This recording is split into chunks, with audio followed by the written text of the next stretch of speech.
जनसंख्या के आधार पे किया जाता है। कुछ तो होगा ना साहब। चलो अगला ये तो नहीं कह सकते ना कि साहब मापदंड ही नहीं है। डॉक्टर जसवंत सिंह अगले प्रश्न। चाहे बच्चों पे हो चाहे कैसे भी हो, मापदंड तो हो गई। ऐसा तो हो ही नहीं सकता कि मापदंड ही नहीं हो, जो मर्जी जो हो जाएगा। चलिए डॉक्टर जसवंत यादव।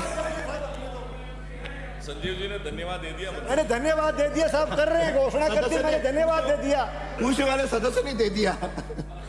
चलो डॉक्टर जसवंत यादव। प्रश्न संख्या 2। माननीय मंत्री जी। अध्यक्ष महोदय, जी हाँ, राजकीय औद्योगिक प्रशिक्षण संस्थान बरडोत कोटपुतली बहरोड बजट घोषणा 2025-26 में स्वीकृत है। राजकीय औद्योगिक प्रशिक्षण संस्थान मांडन बहरोड अलवर बजट घोषणा 2022-23 में स्वीकृत है। राजकीय औद्योगिक प्रशिक्षण संस्थान मांडन एवं राजकीय औद्योगिक प्रशिक्षण संस्थान बरडोत वैकल्पिक व्यवस्था के तहत कैंप राजकीय ITI नीमराणा में संचालित है। कलेक्टर द्वारा पत्र लिख दिया गया है और 2 हेक्टेयर जमीन चारागाह ग्राम हुडिया खुर्द तहसील मांडन की भूमि की किस्म खारिज कर राजस्थान भू राजस्व नियम 1963 के तहत राजकीय ITI मांडन की स्थापना हेतु निशुल्क आवंटित कर दी गई है और संस्थान बरडोत के लिए जमीन का चिन्हीकरण कर दिया गया है ग्राम बरडोत में और 1.5 हेक्टेयर किस्म चारागाह में से भूमि का आवंटन नवीन प्रस्तावित जो रेवेन्यू डिपार्टमेंट है उसको लिख दिया गया है। माननीय सदस्य। माननीय अध्यक्ष महोदय, मैं मंत्री जी से पूछना चाहता हूं कि पहले तो धन्यवाद देना चाहता हूं माननीय मुख्यमंत्री जी को और मंत्री जी को कि इन्होंने मेरे यहाँ 2 ITI दे दी, इससे बच्चों को रोजगार मिलेगा। अब मैं तो एक ये पूछना चाहता हूँ कि ये ज़मीन कब तक अलॉट हो जाए, क्योंकि पत्र लिखना पत्र चलना ये तो बहुत बार हो चुका है। तो मुझे कोई टाइम बाउंड बताएंगे कि तब तक आप इसका शिलान्यास हो जाएगा। ये बस मुझे क्वेश्चन पूछना है। माननीय मंत्री जी।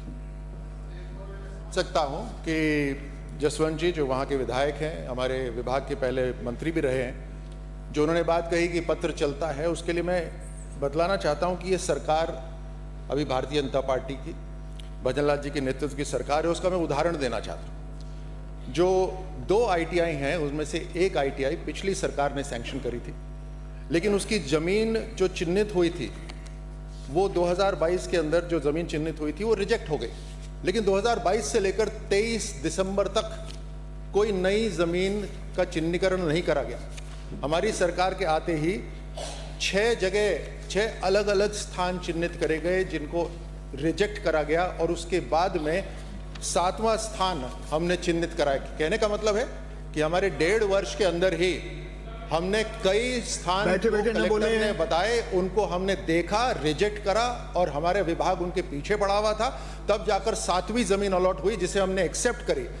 यहाँ अध्यक्ष महोदय मैं कहना चाहता हूं कि ये केवल कोई विधायक ही नहीं है जो चाहते हैं कि ITI उनके पास आए, ये हमारा स्किल विभाग है जो चाहता है कि हमारा ITI वहां पर आए। इस कारण से हम वहां पे काम कर रहे हैं। तो निश्चित रूप से जो दूसरा ITI है वो भी बहुत ही जल्द इसको स्वीकृति मिल जाएगी। हो गया। के प्रश्न हटा रहा हूं मैं। मुझे कोई टाइम बाउंड बता सकते हैं? 1 साल में, 6 महीने में, 1.5 साल में, 2 महीने, कब हो जाएगी? सिर्फ भाई इतना से बात पूछनी मुझे तो। बैठिए। माननीय मंत्री देना चाहेंगे? वैसे तो उत्तर आ गया। चलिए अगला प्रश्न श्री पब्बाराम विश्नोई। माननीय अध्यक्ष महोदय, मुझे प्रश्न का जवाब मिला है, मैं सीधा प्रश्न करना चाहता हूं। ठीक है, पूछिए। माननीय अध्यक्ष महोदय, मेरा विधानसभा क्षेत्र भारत पाकिस्तान बॉर्डर पे पड़ता है और वहाँ थार में पानी की क्या स्थिति होती है और वहाँ पर मेरे विधानसभा क्षेत्र में बड़ी संख्या में नकारा ट्यूबवेल और कोरट ट्यूबवेल की संख्या बड़ी है। अब उनको अगर ठीक नहीं किया जाएगा तो पानी की बहुत समस्या होगी आगे गर्मी के सीजन में। और माननीय मुख्यमंत्री जी के जिस समय में वहाँ पर हम गए थे, चर्चा चली थी, तो ये विषय रखा भी था। तो मेरा आपसे निवेदन है कि इन नकारा ट्यूबवेलों को आप कब तक स्वीकृत करा के चालू करवा देंगे ताकि आने वाली गर्मियों में कोई समस्या ना आए? माननीय मंत्री जी। माननीय अध्यक्ष महोदय, माननीय सदस्य के विधानसभा क्षेत्र पलोदी में 95 नलकूप ऐसे थे जो सूख गए थे। उनमें से 63 नलकूप निर्माण बजट उपलब्ध है और इनकी बहुत जल्दी हम बजट देके इनको ठीक कराएंगे। 32 नलकूप ऐसे जिनके वहाँ पे भूजल है नहीं, इसकी जांच करने के बाद में इनको बहुत जल्दी हम ठीक करा के, इसके अलावा भी और एक्स्ट्रा और भी इनके अलावा अभी हमने चेक किया जी। हर क्योंकि इस बार ईश्वर की मेहरबानी की वजह से खूब वाटर लेवल बढ़ेगा, जहाँ जहाँ भी कोई भी खराबी होगा 100% ठीक करेंगे। हाँ, माननीय सदस्य। माननीय अध्यक्ष महोदय, मैं मेरा दूसरा प्रश्न पूछता हूं। मेरे नगर पालिका क्षेत्र है बाप, और बाप के अंदर नगर पालिका क्षेत्र में एक एसआर है, यानी कि एक उच्च जलाशय है और 3 गांव भी उससे पीते हैं। ऐसी परिस्थिति के अंदर पानी की इतनी विकट समस्या रहती है कि रोजाना कोई न कोई घड़े लेकर के जा रहा है, कोई कुछ लेकर के जा रहा है, कुछ टैंक लेकर के सप्लाई कर रहा है। तो ऐसी इस परिस्थिति को निवारण के लिए कम से कम 2 एसआर उस नगर पालिका क्षेत्र में, उन क्षेत्र गांव के क्षेत्रों के लिए अगर आप स्वीकृत करेंगे तब जाकर के इस पानी की समस्या का निवारण होगा। तो क्या आप बाप नगर पालिका क्षेत्र में एसआर स्वीकृत करने का मानस रखते हैं? माननीय मंत्री जी। माननीय अध्यक्ष महोदय, राजस्थान में पानी की व्यवस्था हो, चाहे गाँव में हो शहरों में हो, इसके लिए देश के यशस्वी प्रधानमंत्री मोदी जी ने जल जीवन मिशन गाँव के लिए चालू किया। शहरों के लिए अमृत 2 योजना के तहत जितने भी पुरानी लाइनें थी जहाँ पे पानी आने वाले 2053 तक कैसे नियमित मिलता रहे, ये योजना चालू करी।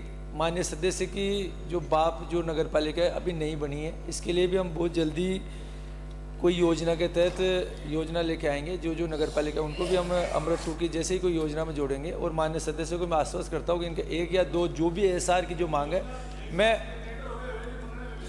मैं इनके बैठे बैठे नहीं, नो, इनका ये परमिशन आपको नहीं है, अंकित नहीं, बीच में कोई खड़ा नहीं। अपनी व्यवस्था है। पूरक प्रश्न, जो प्रश्न पूछने वाला पहले 2 पूछ